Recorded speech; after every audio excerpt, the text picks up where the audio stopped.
ఒకానొకప్పుడు దట్టమైన అడవిలో ఒక పెద్ద సింహం ఉండేది. అది చాలా బలమైనది. దాని గర్జన చాలా భయంకరంగా ఉండేది. అది రాత్రి సమయంలో మాటు వేసి జంతువుల కోసం దాక్కొని ఉంటుంది. జంతువు దొరికితే పట్టి తినేసేది. అడవిలోని అన్ని జంతువులకు సింహం అంటే చాలా భయపడేవి.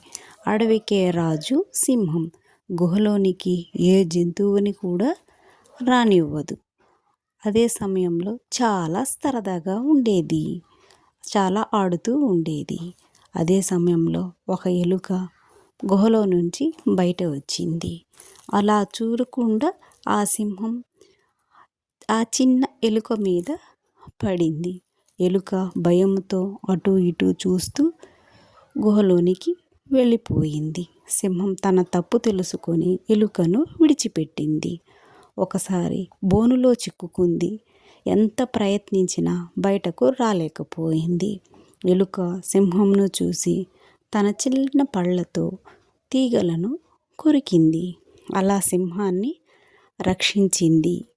మనం చిన్నవారైనా గొప్ప పనులు చేయగలమని, స్నేహం ఎంతో ముఖ్యమైందని తెలుసుకొని ఆ సింహం ఎంతో దయగలనిదిగా మారింది. వీటి రెండిటి మధ్య తేడా తెలుసుకొని సింహం గర్వం తగ్గించుకొని చాలా దయగల సింహంగా మారిపోయింది.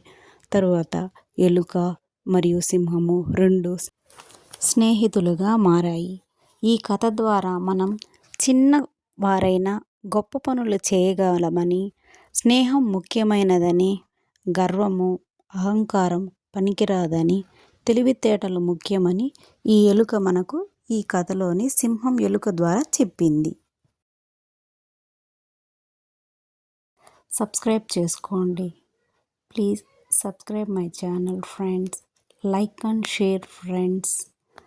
Like and subscribe. Thank you for watching. Thank you once again. Thank you.